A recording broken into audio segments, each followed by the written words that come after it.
네, 지금부터 역사서를 통한 도전 시간을 갖도록 하겠습니다. 오늘로써 우리 열왕기서를 마무리 짓고자 합니다.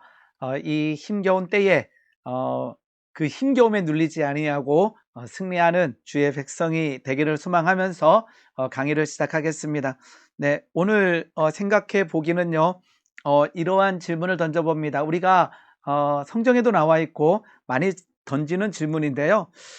우리의 삶 가운데 어떠한 저주의 모양이 있다면, 저주란 단어가 좀 거슬릴 수도 있겠지만 우리 가운데 고난과 역경의 모습이 나타날 때 그것은 부모의 죄의 결과인가 아니면 나의 죄인가라고 하는 질문은 굉장히 많이 던지게 됩니다. 특별히 우리가 잘 아는 신명기 5장 말씀에, 그리고 출애굽기 20장 이제 그 십계명을 내릴 때에도 나타나 있는데요. 말씀을 보게 되면 이렇게 되어 있습니다. 그것들에게 절하지 말며 그것들을 섬기지 말라. 나 여호와 너희 하나님은 질투하는 하나님인즉 나를 미워하는 자의 죄를 갚되. 여기가 이제 그 논쟁이 되는 거죠.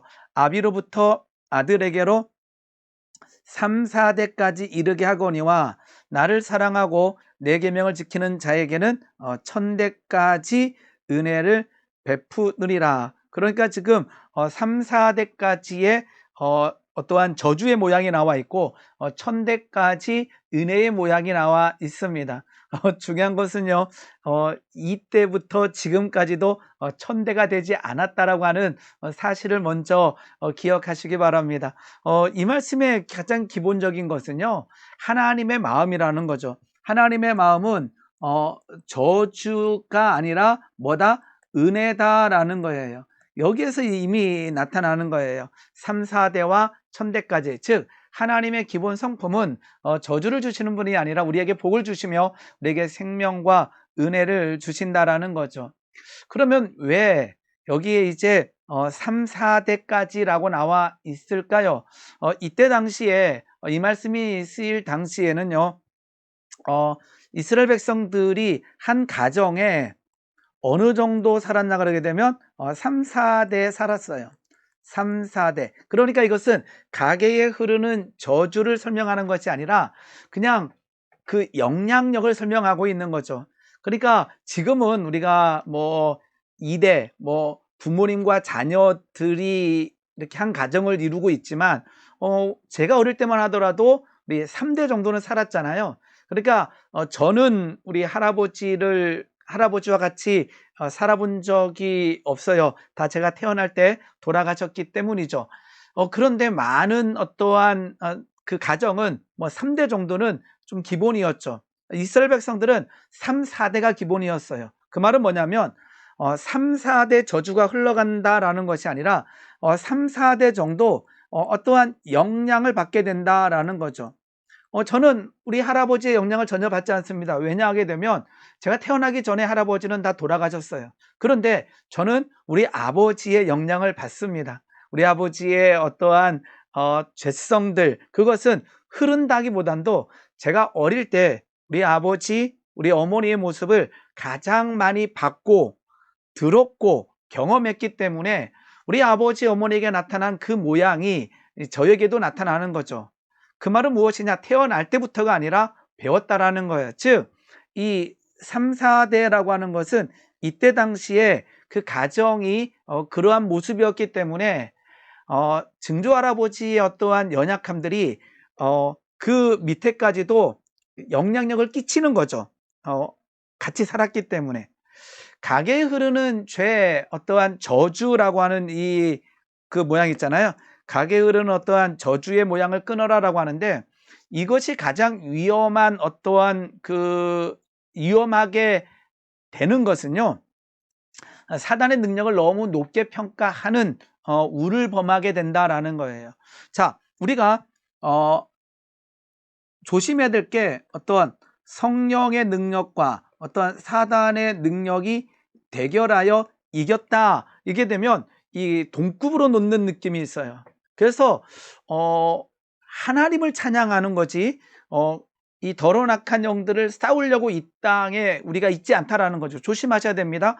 우리를 힘겹게 하는 이 사단과 기도로서 예수 그리스도의 이름으로 대적해야 됩니다. 그런데 조심할 것은 사단의 능력을 너무나 높게 평가하면서 거기에 에너지를 너무나 많이 쏟을 때가 있다는 거죠.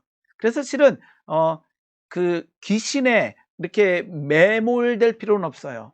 그 다음에 어떤 죄의 모양들, 여기 하게 되면요 항상 정죄받고 이렇게 묶여버릴 수가 있다는 거죠. 즉 각에 흐르는 저주라고 하는 이것의 가장 커다란 문제는 뭐냐면 사단의 능력을 너무 높게 평가할 수 있다는 거예요.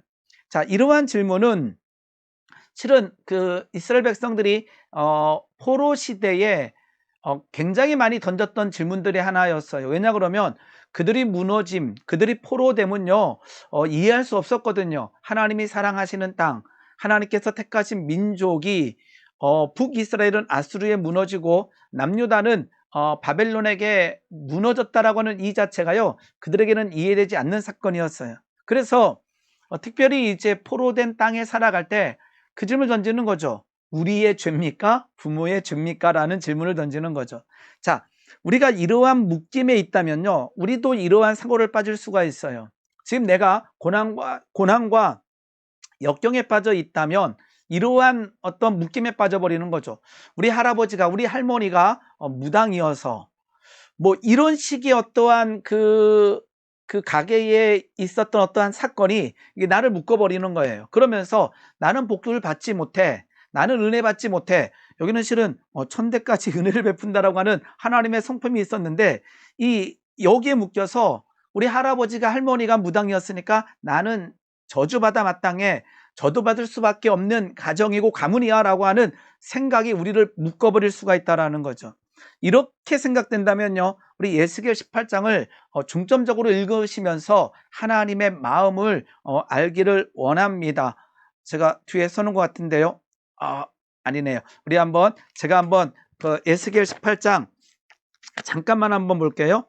예스겔 18장 말씀을 보게 되면요 이러한 내용이 나와 있습니다. 너희가 이스라엘 땅에 관한 속담에 이르기를 아버지가 신 포도를 먹었으므로 그의 아들이 이가 시다고 하면 어찌 됨이냐. 즉 아버지가 신포도, 즉 아버지가 죄를 범했기 때문에 내 이가 시다라고 말하는 이스라엘 백성들에게 에스겔 선지자가 하나님의 말씀을 선포합니다. 주 여호와의 말씀이 18장 3절입니다. 내가 나의 삶을 두고 맹세하노니, 나의 삶을 두고 맹세한다라는 것은 그냥 정답이라는 거예요. 너희가 이스라엘 가운데서 다시는 이 속담을 쓰지 못하게 되리라. 이 말은 뭐예요? 아버지가 신포도를 먹었으므로 내가 이가 시다. 즉 우리 부모님의 죄로 인하여 우리가 고난당하고 있다라고 하는 이 말을 하지 못하리라라고 하나님께서는 에스겔을 통해서 선포하고 있다라는 거죠. 모든 영혼이 다 내게 속한지라 아버지의 영혼이 내게 속한 같이 그의 아들의 영혼도 내게 속하였나니 범죄하는 그 영혼은 죽으리라. 이렇게 되어 있습니다. 그러면서요 예를 들어줘요. 가령 그의 아들을 낳았다고 하자 그 아들이 이 모든 선을 행하지 아니하고 이 죄악 중에 하나를 범하여 강포하거나 살인하거나, 이 말은 뭐냐면 아버지가 하나님을 잘 믿고 의롭게 살았는데 아들이 악을 범하면 그 아들이 그 죄로 인하여 죽는다라는 그런 내용이에요. 예레미야 31장 21절, 29절과 30절에도 이와 비슷한 내용이 나와 있습니다. 아까처럼요 영향이 없을 수가 없어요. 그것은 내가 경험하고 내가 가장 많이 들었고 내가 가장 많이 봤기 때문에 우리 부모님의 어떠한 그 철학이, 세계관이 나에게 영향력을 끼친다라고 하는 것은 우리는 부정할 수는 없어요. 그런데 이 사고는 아니라는 거죠. 우리 아버지가, 우리 어머니가 이렇기 때문에 나는 3, 4대 동안 저주받아 마땅하다. 성경에도 있잖아. 이 논리는 성립하지 않다라는 것입니다. 그러한 생각에 매여 있다면 우리 할아버지가, 할머니가 무당이어서 아니면 예수를 잘 믿지 않아서 우리의 가정이 저주받는다 이 생각이 있다면 오늘 예수 그리스도의 이름으로 파쇄하고, 오늘 마저 하나님께서는 천대까지 은혜를 베푸시는 분이야. 내가 오늘 온전히 하나님을 믿으면, 예수 그리스도의 이름의 놀라운 능력을 믿으면 하나님께서는 은혜 주시고 복 주신다라고 하는 이 사실을 알 수 있기를 원합니다. 자, 오늘 요시야 왕에 대해서 한번 나눠 볼 텐데요.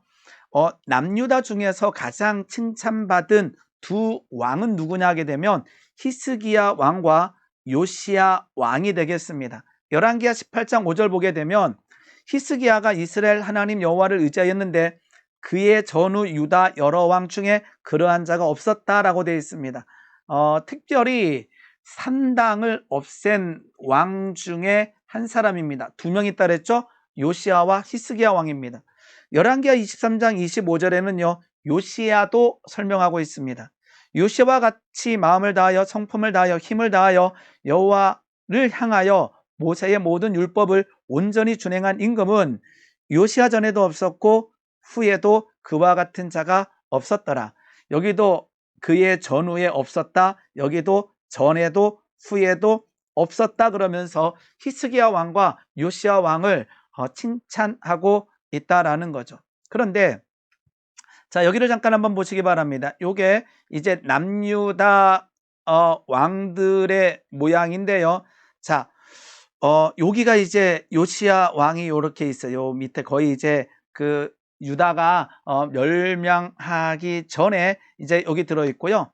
우리 잠깐 보게 되면 여호사밧 왕, 칭찬받았던 왕 중에 이제 여호사밧 왕이 있고요. 여기에 이제 히스기야 왕이 있습니다. 그리고 요시야 왕이 있고요. 또 있어요. 가장 중요한 사람은 이제 히스기야와 요시야 왕이 전에도 후에도 이러한 왕이 없었다라고 말씀하실 정도로 하나님께서는 칭찬해 주셨습니다. 그런데 제가 말씀드리고자 하는 것은 무엇이냐 그러면 여호사밧 왕 다음에 여호람이 왕이 됐는데 이 여호람은 누구와 아합의 딸과 결혼해서 굉장히 하나님께로부터 부정적인 평가를 받게 됩니다. 더 놀라운 것은 이제 히스기야 왕 굉장히 칭찬받았는데 그 다음에 태어난 이제 므낫셋이라고 하는 므낫세 왕이 어떤 일을 벌어지게 되냐 55년 동안 통치하게 되는데 정말로 참혹한 평가를 받게 됩니다. 그 말은 뭐예요? 아까처럼 히스기야 왕은 잘 믿었는데 그 영향력을 깨버리고 므낫세가 죄를 범하는 자리에 있었다라는 거죠. 그러면서 이제 므낫셋, 아못, 이제 요시야가 이렇게 나옵니다. 이 두 왕이 어떤 왕이었죠? 하나님께로부터 칭찬받은 왕이었습니다. 잘 보시면요. 아까처럼 아버지는 악했고 선했고 악했고 악했고 선했습니다. 이 두 선은 아주 강한 칭찬을 받았죠. 그런데 아까처럼 이게 영향력이 없다라고 하는 얘기를 하는 거예요. 므낫세, 아몬, 요시야지만 요시야는 하나님 앞에서 온전히 개혁을 했다라는 거죠. 오늘 우리에게 이 요시야 왕과 같은 은혜가 있기를 원합니다. 그의 할아버지는 55년 동안 통치하면서 악을 행했지만 요시야는 할아버지를 닮지 아니하고 아버지를 닮지 아니하고 하나님을 온전히 섬겼다라는 것입니다. 자, 한번 므낫셋 왕을 한번 보겠습니다. 자, 므낫셋은요 요시야 왕의 할아버지고요. 므낫셋은 누구의 히스기야 왕의 아들이 되는 것입니다. 히스기야 왕의 아들이 되는데 성경은 이 므낫셋에 대하여 이렇게 설명합니다. 유다 왕 므낫세가 이 가증한 일과 악을 행함이 그 전에 있던 아모리 사람의 행위보다 더욱 심하였고 또 그 우상으로 유다를 범죄케 하였도다.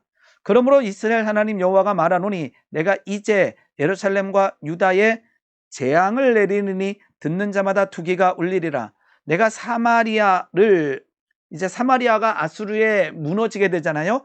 그 사마리아를 무너뜨렸던 그 기준, 요 잰 줄이 이제 기준이 되잖아요. 사마리아를 멸망할 수밖에 없었던 그 기준으로 뭐 하겠다? 아합의 집을 다스렸던 이 줄과 추로서 뭐 하겠다? 예루살렘에 베풀고 또 사람이 그릇을 씻어 엎음같이 예루살렘을 씻어 버릴지라. 누구로 인해서요? 히스기야 왕의 아들 므낫세를 통하여 므낫세의 죄로 인하여 이러한 말씀들이 선포되고 있다라는 것입니다. 제가 지금 이 가운데 하고 싶은 것은 무엇입니까? 아까처럼 영향은 맞지만 내가 오늘 똑바로 하나님을 믿어야 된다라는 거죠. 그리고는 이제 요시야의 아버지 아몬은요, 이렇게 되어 있습니다. 아몬에 대해서 설명합니다. 그 붙인 문하셋의 행함같이 여호와 보시기에 악을 행하되 그 부친의 행한 모든 길로 행하여 그 부친의 섬기던 우상을 섬겨 경배하고 그 열주의 하나님 여호와를 버리고 그 길로 행치 아니하더니 그 신복들이 반역하여 왕을 궁중에서 죽이매 그 국민이 그 아몬 왕을 반역한 사람들을 다 죽이고 그 아들 요시야를 대신하여 왕을 삼았더라. 자, 요시야가 왕이 됐는데 할아버지는 누구였어요? 므낫세였고 그 다음에 아버지는 아몬이었습니다. 아몬은 뭐였어요? 왕궁에서 신하들에 의해서 죽임을 당했다라는 거죠. 그러니까 실은 요시야가 왕이 될 때는요, 실은 비참한 모습이었어요. 할아버지가 55년 통치하면서 남유다 예루살렘을 완전히 망가뜨려 버렸고 영적으로 완전히 무너져 버렸고 그의 아버지가 왕이 됐지만 신하들에 의해서 궁전에서 살해당하는 일들이 일어났다라는 거죠. 그러면서 요시야가 몇 살 때? 8살에 왕이 됩니다. 상황도 무너졌지만 나이 또한 너무나 어렸다라는 거죠. 그럼에도 불구하고 요시야 왕은 다윗 이후에 가장 경건했던 왕이고 철저한 종교개혁을 실시한 왕으로 평가받습니다. 전후에 그러한 왕이 없었다라고 하는 놀라운 평가를 받게 되죠. 요시야 왕은 31년 동안 통치하는데 아까처럼 8살에 왕이 됩니다. 할아버지를 기억하시기 바랍니다. 아버지를 기억하시기 바랍니다. 므낫세와 아몬이 하나님 보시기에 악을 행했고 그 할아버지는 철저하게 영적으로 예루살렘을 무너뜨렸던 왕이 되는 거죠. 열왕기하 22장 3절은 요시야가 여호와 보시기에 정직히 행하고 그의 조상 다윗의 모든 길로 행하고 좌우로 치우치지 아니하였더라 되어 있습니다. 그리고 왕이 된 이후에 어떠한 일이 일어나는가? 성전 수리 중에 율법책을 발견하게 됩니다. 그 율법책을 발견하고 듣자마자 요시야 왕이 한 일은 왕이 율법책의 말을 듣자마자 곧 그의 옷을 찢으니라. 요시야 왕이 칭찬받는 이유를 한번 보시기 바랍니다. 율법책이 발견되고 그의 말씀을 듣자마자 옷을 찢으며 통회하며 자복했던 왕이라는 거죠. 자, 요시야 왕은요, 열왕기하 22장과 23장에서 어떻게 계획을 했는가를 잘 설명해 주고 있습니다. 이제 왕이 이제 율법책이 발견되었을 때에 이 발견한 언약책의 모든 말씀을 읽어 무리의 귀에 들리고 왕이 단 위에 서서 여호와 앞에서 언약을 다시 세우되 뭐하라? 마음을 다하고 뜻을 다하여 여호와께 순종하고 그의 계명과 법도와 율례를 지켜 이 책에 기록된 언약의 말씀을 이루게 하라 하며 백성이 다 그 언약을 따르기로 하니라. 이제 혼자 깨닫는 것이 아니라 그 깨닫고 백성들에게 읽은 후에 언약을 갱신하고 있다라는 거죠. 22장 4절에서도요.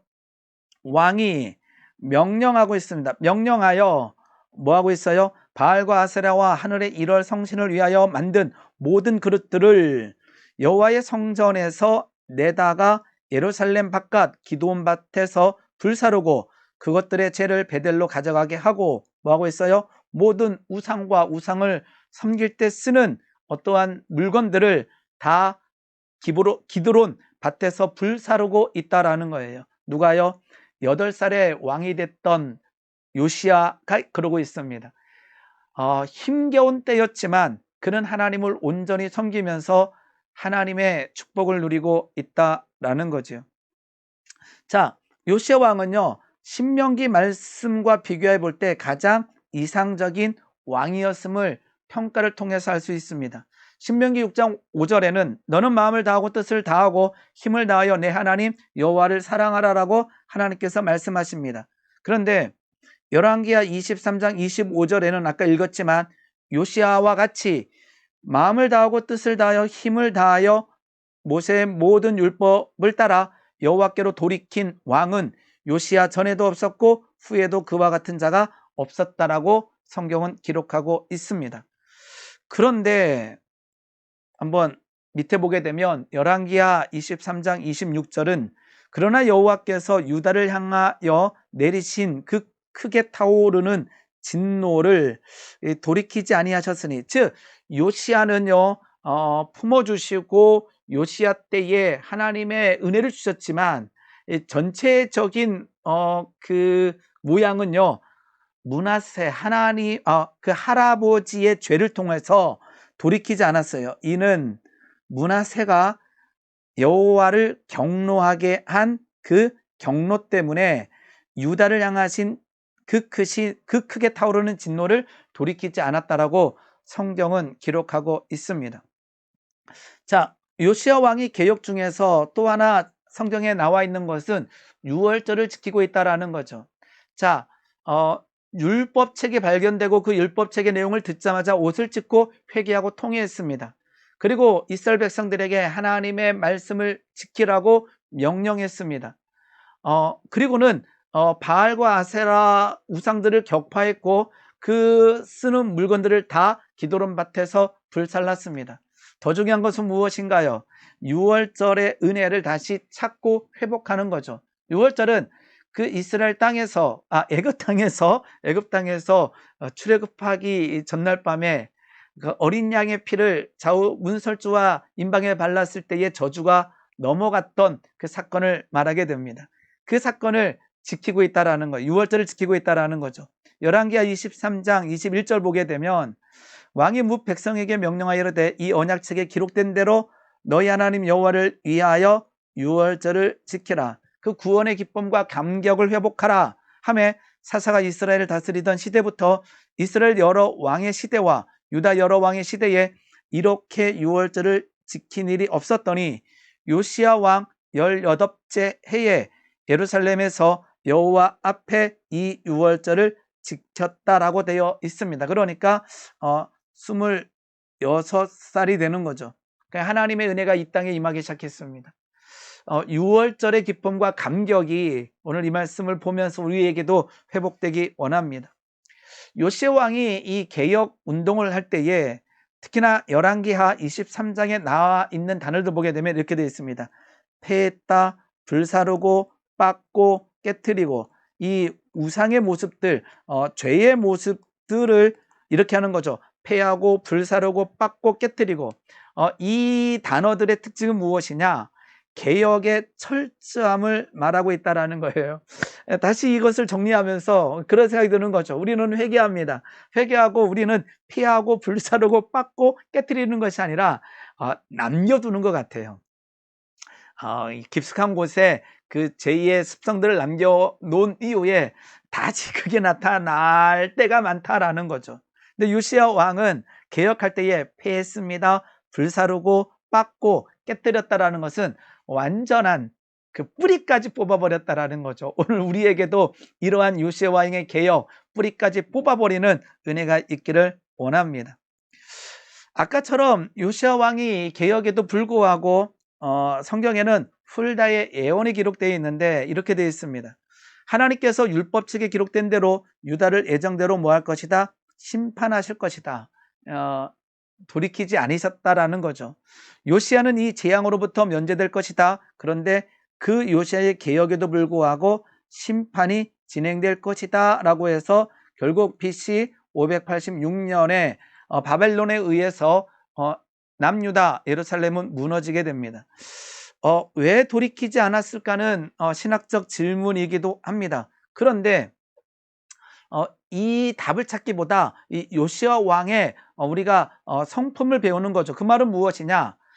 요시야 왕의 그 개혁 아니면 뭐 충성, 뭐 헌신, 뭐 이러한 단어들 이것은요 어떠한 보상을 위한 행위가 아니었다라는 거죠. 우리가 할 일은 개혁, 충성, 헌신, 하나님을 섬기는 겁니다. 그런데 하나님께서는요 돌이키지 않고 그 땅에 우리의 관점에서 고난과 역경이 임하더라도 우리는 그것에 대해서 왈가불가할 필요가 없다라는 거죠. 우리는 무엇입니까? 어떠한 보상이 아니라 하나님의 신실하심에 순종하며 충성하는 것이 바로 우리가 본받아야 될 요시야 왕의 삶이라는 것입니다. 자, 그러면서 이제 결국 요시야 왕 이후에 몇 명의 왕이 더 나오면서 유다는 결국 멸망하게 됩니다. 바벨론에 의해서 BC 586년에 무너지게 되지요. 그 무너짐, 그 여호야김 왕 때에 그 바벨론이 계속 무너뜨릴 때에 성경은 이렇게 기록되어 있습니다. 이러한 무너짐, 이러한 바벨론에 의해서 무너짐은 유다의 임함은 곧 여호와의 말씀대로 그들이 자기 앞에서 물리치고자 하심이니 이는 므낫세의 지은 모든 죄. 이 얼마나 강력한 죄인지 알겠죠? 누구의 아들이었나요? 우리가 잘 아는 히스기야 왕의 아들이었습니다. 므낫세의 지은 모든 죄 때문이며 또 그가 무죄한 자의 피를 흘려 그의 피가 예루살렘에 가득하게 하였음이라. 여호와께서 사하기를 즐겨하지 아니하셨느니라. 그 땅에 얼마나 이 악이 우상 숭배가 팽배했음을 알 수 있는 내용입니다. 이제 그러면서 결국 남유다의 마지막 왕은 이제 시드기야 왕이 되겠습니다. 열왕기에는 나와 있지 않지만 예레미야 말씀을 통해서 이 시드기야 왕 때에 어떠한 일들이 일어났는가를 알 수 있습니다. 시드기야 왕은요, 예레미야 선지자의 말씀이 있었음에도 불구하고 그 하나님의 권면, 하나님의 말씀을 듣지 않았습니다. 예레미야 38장 17절부터 19절 말씀 보게 되면 예레미야가 시드기야에게 이르되 만군의 하나님 이스라엘 하나님 여호와께서 이와 같이 말씀하시되, 즉 말씀이 없는 것이 아니라 시드기야 왕도 말씀을 듣고 지키지 않았다라는 거죠. 내가 만일 바벨론의 왕의 고관들에게 뭐하라? 항복하면 살겠고 이 성이 불사름을 당하지 아니하겠고 너와 내 가족이 살려니와 내가 만일 나가서 바벨론의 왕의 고관들에게 항복하지 아니하면 이 성이 갈대아인의 손에 넘어가리니 그들이 이 성을 불사를 것이며 너는 그들의 손을 벗어나지 못하리라 하셨나이다. 이게 하나님의 말씀이에요. 그런데 시드기야 왕은 이 예레미야를 통해서 선포되는 하나님의 말씀을 들었지만 순종하지 않습니다. 시드기야 왕이 예레미야에게 이르되 나는 갈대아인에게 항복한 유다인을 두려워하노니 염려하건대 갈대아인이 나를 그들의 손에 넘기면 나를 조롱할까 하노라. 그 백성들, 포로된 백성들의 시선을 뭐하고 있나요? 조롱받을까봐 두려워하면서 결국 하나님의 뜻대로 하지 아니하고 자신의 생각대로 움직였던 사람이 바로 시드기야 왕이 되겠습니다. 그러면서 결국은 이제 성전이 붕괴되게 되죠. 열왕기하 25장 27절에는 그들이 시드기야 아들들이 그의 눈앞에서 죽이고 그 다음에 시드기야의 두 눈을 빼어버립니다. 그러니까 시드기야 왕이 두 눈을 뽑힘을 당했잖아요. 그 두 눈을 뽑히기 전에 마지막으로 본 광경은 아들들이 죽임당하는 모습이었다는 게 얼마나 비참한지 모릅니다. 아들들이 죽임당하는 것을 본 이후에 시드기야 왕의 두 눈은 뽑히게 됐다라는 거죠. 노사슬로 그를 결박하여 바벨론으로 끌고 가는 일을 당하게 됩니다. 열왕기하 25장 8절에서 10절 말씀 보게 되면 이제 아까처럼 예루살렘 성이 무너지는 장면을 기록하고 있는데요.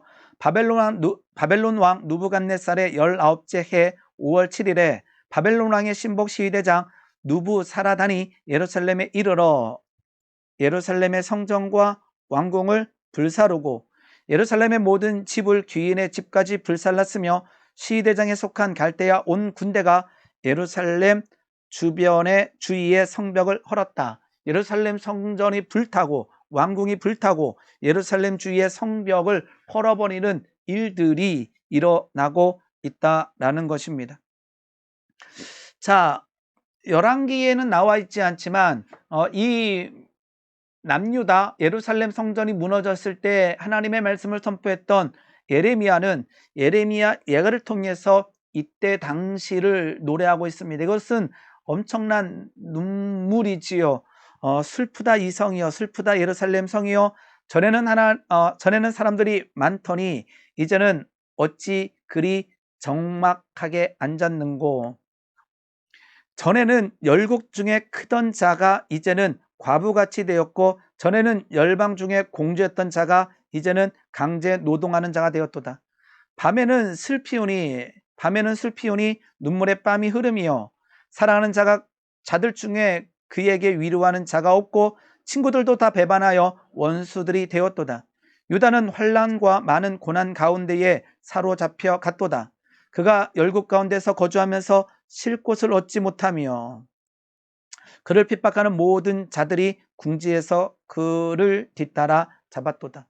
예레미야의 눈물, 애통이 예레미야 예가에 이렇게 기록되어 있습니다.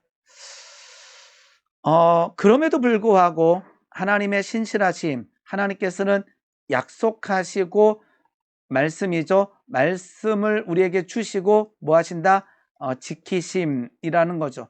헤세드라고 하는 의미를 가지고, 헤세드라고 하는 단어가 이 신실하다라고 하는 의미로 해석될 수 있겠습니다. 열왕기의 가장 마지막 내용이지요. 열왕기의 마지막은요, 이렇게 되어 있습니다. 25장 마지막을 보게 되면 유다의 왕 여호야긴이 이제 사로잡혀간 지 37년, 곧 바벨론의 왕 에윌 무로닥이 즉위한 원년 12월 그달 27일에 유다의 왕 여호야긴을 옥에서 내놓아 그 머리를 들게 하고 그에게 좋게 말하고 그의 지위를 바벨론에 그와 함께 있는 모든 왕의 지위보다 높이고 그 죄수의 의복을 벗게 하고 그의 일평생에 항상 왕의 앞에서 양식을 먹게 하였고, 그가 쓸 것은 날마다 왕에게서 받은 양이 있어서 종신토록 끊이지 아니하였더라. 이 열왕기의 마지막은 잡혀갔던 여호야긴 왕이 노임받는 이야기로 마무리됩니다.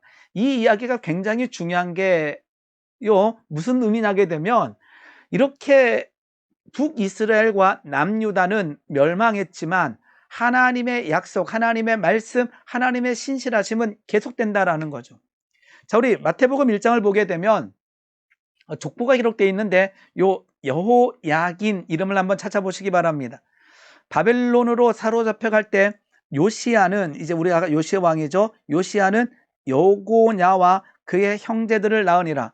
바벨론으로 사로잡혀간 후에 여고냐는 스알디엘을 낳고 스알디엘은 스룹바벨을 낳았고, 실은 이름이 없어요. 누구 이름이요? 이 여호야긴 이름이 없어요. 그런데 요 여고냐가 바로 여호야긴입니다. 그러니까 이 여호야긴은 죽어서는 안 되는 거예요. 여호야긴은 그 바벨론 땅에 있지만 살아 있어야 되는 거죠. 즉 여호야긴이 살아 있는 것이 아니라 하나님께서 여호야긴을 지키시고 보호하시고 살리시는 거예요. 언제 중에요? 포로된 중에. 이스라엘은 멸망했지만, 남유다와 예루살렘은 멸망했지만 여호야긴은 포로된 가운데 살아 있다라는 거예요. 그 말은 뭐예요? 아까처럼 하나님의 약속, 하나님의 말씀은 신실하다라는 것입니다. 네, 오늘 이것으로서 열왕기 상하를 모두 마치겠습니다. 열왕기 상하를 읽으면서 하나님께서 우리에게 질문을 던집니다. 너희의 삶에 누가 왕이냐라고 하는 질문을 던지는 거죠. 하나님만이 나의 왕, 우리의 왕 되십니다라고 고백할 수 있기 원합니다. 그리고 우리를 무너뜨리는 것은 무엇입니까? 그것은 우리의 연약함일 수도 있겠지만 저는 아니라고 봅니다. 연약함 나타날 때 우리는 뭐 할 수 있나요? 회개하고 돌이킬 수 있다라는 거예요. 하나님께서 회개하고 돌이키를 원하셔요. 그런데 우상 숭배하면서 돌이키지 않을 때에 하나님께서는 진노하고 계시다라는 것입니다. 우상 숭배하면서 돌이키지 않을 때에 하나님께서는 여로보암에게, 아합에게, 므낫세에게 주었던 어떤 진노의 모습들도 우리에게 허락하실 수 있다라는 거예요. 그 말은 뭐예요? 하나님이 왕이십니다를 우리가 고백하며 오늘 그 우상 숭배의 자리에서 깨닫고 돌이키기를 원합니다. 그리고는요, 이 아까처럼 끊임없이 선포되는 말씀이 여전히 있다라는 거예요. 여로보암 때에도 아합 때에도 므낫세에도 그 악한 왕들 시대에도 하나님의 말씀은 계속 선포되고 있는데 우리가 할 일은 무엇입니까? 하나님의 말씀을 듣고 돌이킬 때에 하나님께서는 우리를 지키시고 인도하여 주시고 보호하여 주실 줄 믿습니다. 그리고 아까 가장 마지막에 하나님께서는 무엇이다? 신실하심을 믿고 오늘도 승리하는 주의 백성 되기를 소망하며 강의를 마치도록 하겠습니다. 네, 애쓰셨습니다.